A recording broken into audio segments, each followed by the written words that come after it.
सिद्धे ध्रुवममलमणोभमं गतिं पत्ते वोच्छामि समय पाहुड मृणमो सुध केवली भणिदम।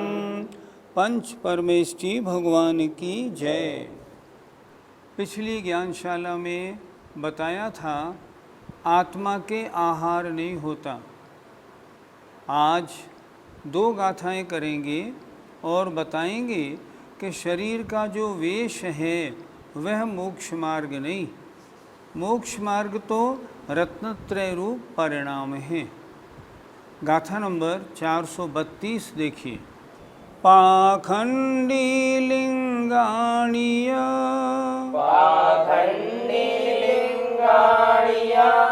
गिहिलिंगाणीय बहुपयाराणी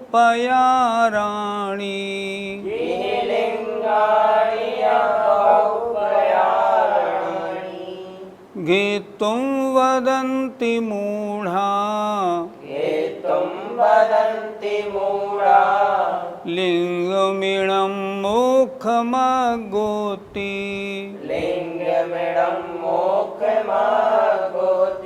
बोलो। पाखंडी लिंगाणीय गिहिलिंगाणीय बहुपयाराणी गीतुं वदन्ति मूढ़ा लिंगमिणं मोक्षमगोति। पाखंडी लिंगाणीय गिहिलिंगाणीय बहुपयाराणी गीतुं वदन्ति मूढ़ा लिंगमिणं मोक्षमगोति। एक एक शब्द का शब्दार्थ देखते हैं। पाखंडी, पाखंडी लिंगाणी लिंग और गिह लिंगाणी गृहस्थों के जो लिंग माने भेष हैं। बहुपयाराणी अनेक प्रकार के, उनको घितुम ग्रहण करके मूढ़ा मूर्ख लोग वदंती कहते हैं लिंगम इणम यह भेष ही मोक्ष मार्ग है। बहुत अच्छी बात बता रहे हैं। वेश बना लिया, अनेक प्रकार के साधुओं के वेश धारण कर लिए और गृहस्थ के कई प्रकार के वेश धारण कर लिए और धारण करके कहते हैं इन वेश का धारण करना ही मोक्ष मार्ग है। आचार्य कहते हैं वे लोग मूढ़ हैं। क्यों मूढ़ हैं? वेश मोक्ष मार्ग थोड़ी होता है। आज बहुत अच्छा विषय लिया है। फिर देखते हैं एक बार। पाखंडी लिंग और गिहलिंगाणी गृहस्थों के जो वेश हैं, बहुपयाराणी अनेक प्रकार के, उनको घितुम ग्रहण करके अपना करके मूढ़ा मूर्ख लोग कहते हैं यह भेष ही मोक्षमगोति मोक्ष मार्ग है। अर्थात वेश को मोक्ष मार्ग मानना अज्ञानता है। जो वेश को मोक्ष मार्ग मानते हैं वे मूर्ख हैं। उन्होंने अभी वास्तविकता को समझा ही नहीं है। पाखंडी माने बनावटी साधुओं के और गृहस्थों के जो लिंग हैं, अर्थात शरीर पर बनाए हुए जो भेष हैं, वे अनेक प्रकार के होते हैं।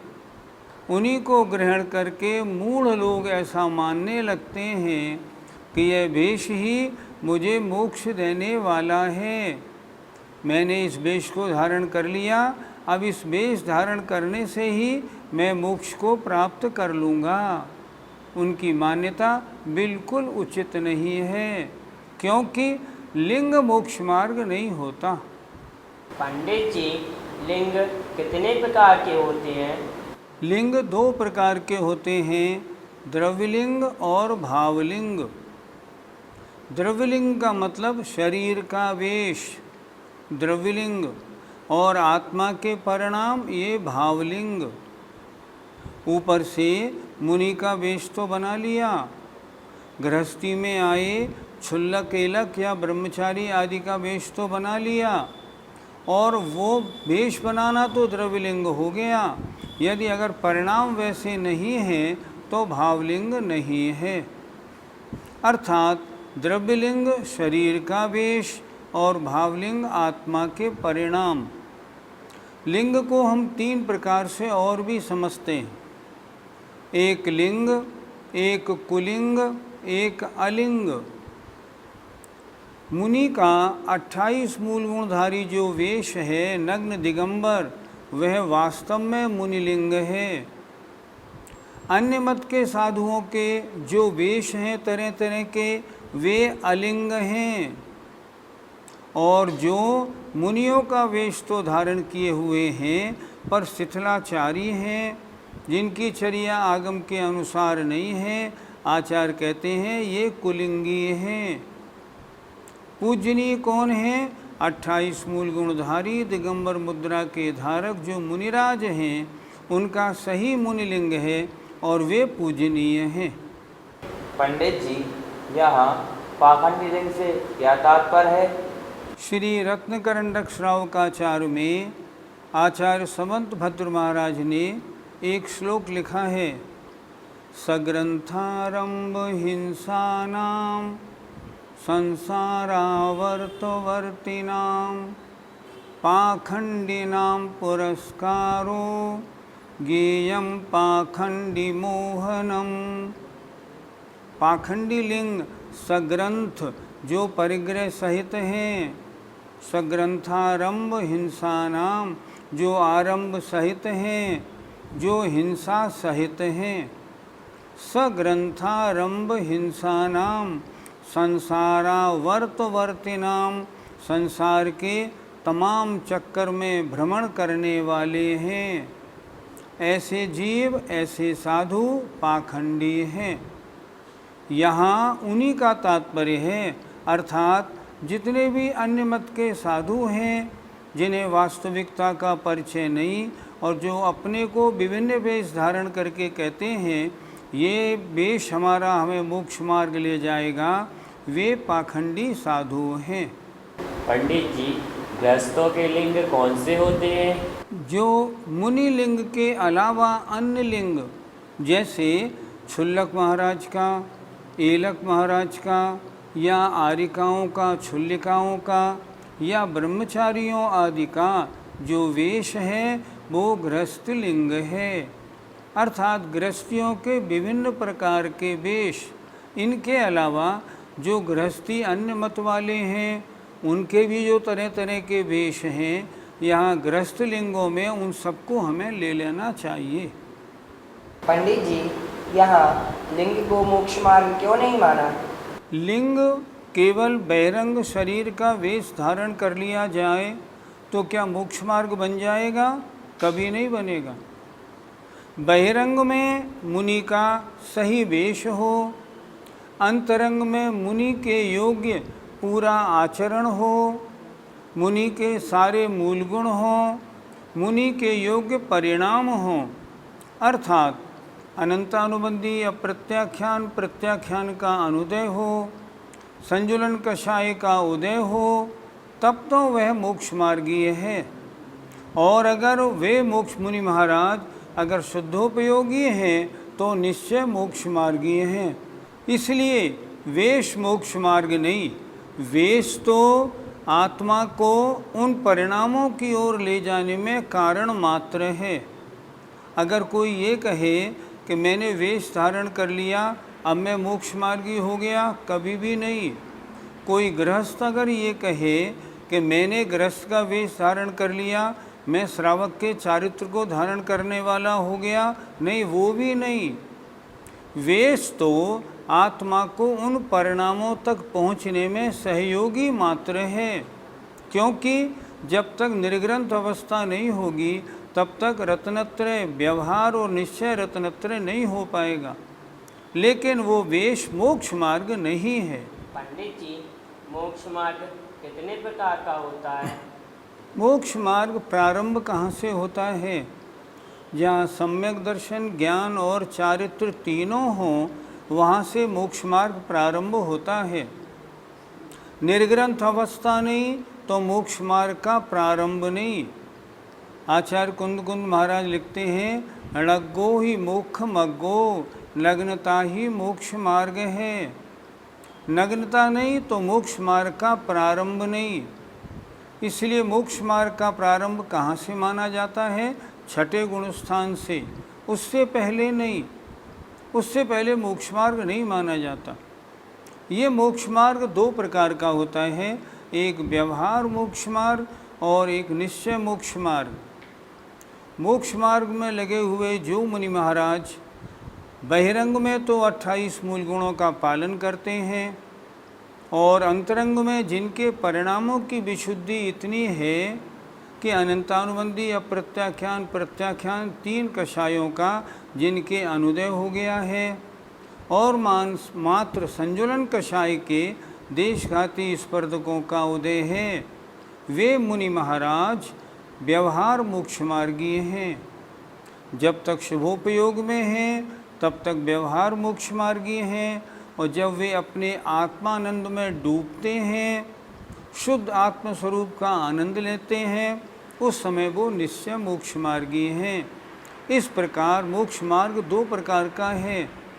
छैडालाकार भी लिखते हैं, मुख्योपचार दुभेद यों, बड़भाग रत्नत्रय धरें, अरु धरेंगे ते शिव लहें, तिन सुजस जल जगमल हरे। इस प्रकार व्यवहार और निश्चय दो प्रकार के, मुख्योपचार दुभेद यों, बड़भाग जो भाग्यवान जीव निश्चय और व्यवहार दो प्रकार के मोक्ष मार्ग को धारण करते हैं और आगे धारण करेंगे, ते वास्तव में मोक्ष को प्राप्त करेंगे। अरु धरेंगे ते शिव लहें, तीन सुयस, और उनका जो सुयस है संसार के लोगों के संसार मल को दूर करने वाला होगा। इसलिए मोक्ष मार्ग दो प्रकार का, व्यवहार मोक्ष मार्ग और निश्चय मोक्ष मार्ग। आइए 432 का पद्यानुवाद देखते हैं। ये दीखते जगत में मुनि साधुओं के, है भेष नेक विधि भी गृहवासियों के, वे आज्ञ मूढ़ इनको जब धारते हैं, है मोक्ष मार्ग यह यो बस मानते हैं। कितना सुंदर पद्यानुवाद, एक एक पंक्ति बहुत अच्छी है। ये जगत में मुनि और साधुओं के वेश दिखते हैं और नैक विधि, नैक माने न एक माने अनेक, विधि माने प्रकार के गृहवासियों के भी भेद दिखते हैं। वे अज्ञानी मूढ़ जीव, मूढ़ इसलिए हैं उनकी धारणा गलत है, जब इन वेशों को धारण करते हैं तो क्या मानते हैं, यह वेश धारण करना ही मोक्ष मार्ग है। अगर उनकी ऐसी मान्यता है तो आचार्यों ने लिखा है अज्ञानी हैं, मूढ़ हैं। वेश मोक्ष मार्ग नहीं होता, मोक्ष मार्ग के योग्य परिणाम मोक्ष मार्ग होते हैं। वेश तो उसमें सहकारी है। गाथा नंबर 433 देखिए अब। लय हो दिमोख मग्गो, लय हो दिमोख मग्गो, लिंगम जम देहणिम ममा अरिहा, लिंगम जम देहणिम मारिहा, लिंगम मुइतु दंसण, लिंगम मुइतु दंसण, प्राण चरितानि सेवन्ते, प्राण चरितानि सेवन्ते। बोलो। नय होदि मोक्ष मग्गो, लिंगम जम देहणिम ममा अरिहा, लिंगम मुइतु दंसण, प्राण चरितानि सेवन्ते प्रणयहोदिमोक्षमग्गो लिंगम जम देहणिं ममारिहा लिंगम मोहितु दंसन प्राणचरितानि सेवन्ते। शब्दार्थ देखिए, णयहोदि नहीं होता है, मोक्षमग्गो मोक्ष मार्ग। कौन? लिंगम वेश, वेश मोक्ष मार्ग नहीं होता है। जम क्योंकि देह निम्ममा देह से निर्ममत्व होते हुए अरिहा अरहंत भगवान लिंगम मुइत्तु लिंग को छोड़कर दंसणान चरितानि दर्शन ज्ञान और चारित्र की सेवा करते हैं। यहाँ आचार्य कहते हैं यदि लिंग से ही मोक्ष हो जाता तो फिर अरहंत परमेष्टि देह से निर्ममत्व क्यों होते? वो कहते ना ये लिंग ही मोक्ष मार्ग है, लिंग ही मुझे मोक्ष पहुँचाएगा, इसलिए मैं देह से निर्ममत्व नहीं होता। क्यों? वेश तो देह का है ना, इसलिए देह का वेश मोक्ष मार्ग नहीं है। फिर देखें एक बार, बहुत सुंदर लिखा है, णयहोदि नहीं होता है मोक्षमग्गो मोक्ष मार्ग। क्या? लिंगम वेश, वेश मोक्ष मार्ग नहीं होता है। जम क्योंकि देह निम्ममा अरिहा देह से निर्ममत्व होते हुए अरहंत भगवान लिंगम मुइत्तु लिंग को छोड़कर दर्शन ज्ञान और चारित्र की सेवा करते हैं। इसलिए क्या हुआ? वेश मोक्ष मार्ग नहीं, वेश मोक्ष मार्ग के योग्य परिणाम विशुद्धि में कारण है। हे भाई, यह धारण किया हुआ बाह्य वेश ही मोक्ष का कारण नहीं हो सकता, क्योंकि ये अरहंत देव तो देह से निर्ममत्व होते हुए इस बाह्य लिंग की उपेक्षा करके दर्शन ज्ञान चारित्र की सेवा करते हैं। अगर वेश ही मोक्ष पहुँचाने वाला होता, मोक्ष का कारण होता, तो अरहंत देव इस बाह्य लिंग की उपेक्षा क्यों करते? अतः बाह्य लिंग की उपेक्षा करनी है। वास्तव में तो बाह्य लिंग अंतरंग लिंग में कारण है, और जो अंतरंग में रत्नत्रय निश्चय रत्नत्रय है वही वास्तव में मोक्ष मार्ग है। पंडित जी, यदि मुनि लिंग धारण नहीं करें तो मोक्ष नहीं होगा? अन्य मत माले मानते हो दिगंबर जैन नामनाय के अनुसार तो यदि मुनि लिंग नहीं तो मुनि के योग्य परिणाम नहीं। बहिरंग वेश अंतरंग आत्मा के परिणामों में कारण है। बहिरंग वेश है, मोक्ष की कोई गारंटी नहीं, लेकिन अंतरंग वेश है तो बाह्य वेश सही होगा ही होगा, होगा ही होगा। बाह्य वेश अंतरंग के परिणामों में कारण है, इसलिए बाह्य वेश के बिना अंतरंग परिणाम नहीं बनेंगे, छठे गुणस्थान के योग्य परिणामों की प्राप्ति नहीं होगी। इसलिए अगर बाह्य वेश नहीं है तो मोक्ष मार्ग का प्रश्न ही नहीं उठता, इसलिए बाह्य वेश बहुत जरूरी है। पंडित जी, मोक्ष का वास्तविक लिंग क्या है? बहिरंग में तो निर्ग्रंथ मुद्रा हो और अंतरंग में अभेद रत्नत्रय हो। पहले भेद रत्नत्रय माने व्यवहार रत्नत्रय और बाद में हो निश्चय रत्नत्रय। तो बहिरंग में निर्ग्रंथ मुद्रा हो, अंतरंग में निश्चय रत्नत्रय हो, ये वास्तव में मोक्ष मार्ग मोक्ष का कारण है। तो क्या व्यवहार रत्नत्रय मोक्ष का कारण नहीं? व्यवहार रत्नत्रय साक्षात मोक्ष का कारण नहीं। व्यवहार रत्नत्रय साधन है, निश्चय रत्नत्रय साध्य है। तो बहिरंग में निर्ग्रंथ मुद्रा और अंतरंग में व्यवहार रत्नत्रय से साध्य जो निश्चय रत्नत्रय वो है, तो वह वास्तव में मोक्ष मार्ग है। बिना उसके मोक्ष मिलना नहीं। और वो अगर है और शुद्धोपयोगी है तो मोक्ष होता ही होता है। पंडित जी, क्या वर्तमान में निश्चय मोक्ष मार्ग है? वर्तमान में ऐसे साधु हैं, इस पंचम काल में भी ऐसे साधु हैं जिनकी चर्या आगम के अनुसार निर्दोष है। दूर जाने की क्या बात, आचार्य विद्यासागर जी महाराज के दर्शन करें और देखें उनकी चर्या आगम के अनुसार कितनी निर्दोष है। व्यवहार रत्नत्रय का निर्दोष पालन करते हैं और जब वे शुभोपयोग में हैं तो व्यवहार मोक्ष मार्गी हैं, और जब वे शुद्धोपयोग में यदा कदा जाते हैं तो निश्चय मोक्ष मार्गी होते हैं। हमने माना पंचम काल में मोक्ष नहीं है, लेकिन निश्चय मोक्ष मार्ग का अभाव किसी भी आचार्य ने शास्त्रों में नहीं बताया। मुनि की चर्या अगर शुभोपयोग सहित है तो व्यवहार मोक्ष मार्ग है। मुनि की चर्या जब यदा कदा शुद्धोपयोग सहित है तो निश्चय मोक्ष मार्ग है। पंचम काल में ऐसे मुनि महाराजों को शुद्धोपयोग का निषेध किसी शास्त्र में नहीं है।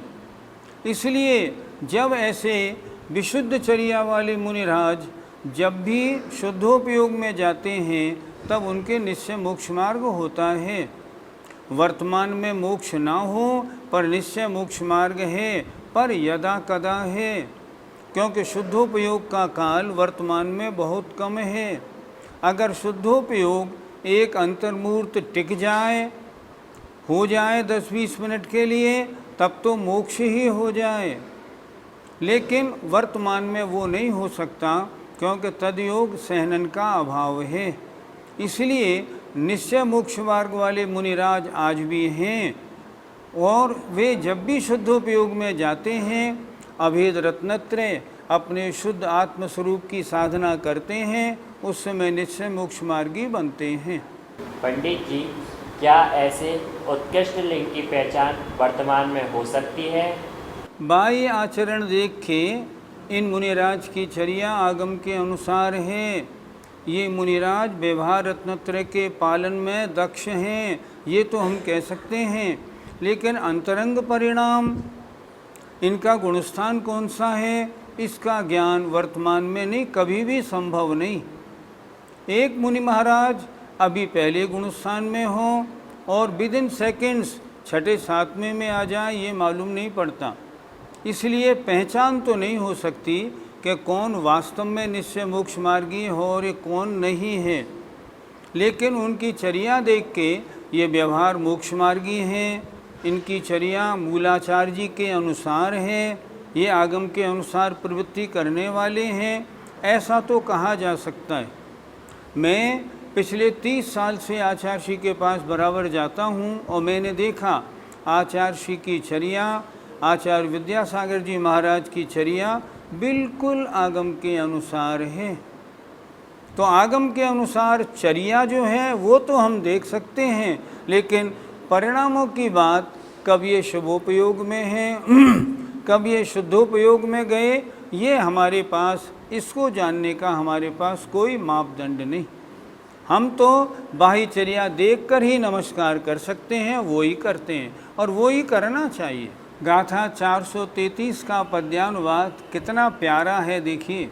पर्याप्त केवल नहीं तन नग्नता है, तू मान पंथ शिव का निज मग्नता है। होते निरीह तन से अरिहंत ताते, चारित्र बोध दृगलीन स्वगीत गाते। कितना अच्छा लिखा है। केवल तन की नग्नता पर्याप्त नहीं है, तू मोक्ष का मार्ग किसको मान, अपने में मग्नता को मान। इसीलिए तो अरहंत भगवान तन से निरीह होते हैं और रत्नत्रय में लीन होकर अपने गीत गाते हैं। कितना सुंदर पद्यानुवाद है। जय जिनेन्द्र। इस कार्यक्रम के पुण्यार्जक हैं माणक चंद, कमला देवी, राकेश कुमार नीतू, ऋषभ, सौम्या एवं Ayushi Musharraf, B123 city colony Jaipur, Premchand, Vijay Lakshmi Ajmera Jaipur, Ashok, Rajlakshmi Pandya Jaipur, Sunil, Renu Kasliwal New Delhi. Shri Parasnath re rolling mills limited, Durgapur 1, Vardhaman, Paschim Bangal. Amita Jain, wife of Anil Kumar Jain, Sangeeta Jain, wife of Vipin Kumar Jain, Kalpana, wife of Anil Pannalal ji Dahale, Shweta, wife of Swapnil Anil Dahale, Praneela, wife of Neeraj Subhash ji Palsapure, Tanish, Shreya, Kshitij, Peshwe plot, Yavatmal, Maharashtra. Sunil Kantilal Jain, Sushma Sunil Jain, Sujeet Sunil Jain, 1 Shanti apartment, plot number 184 N5, Savarkar Nagar, Aurangabad, Maharashtra.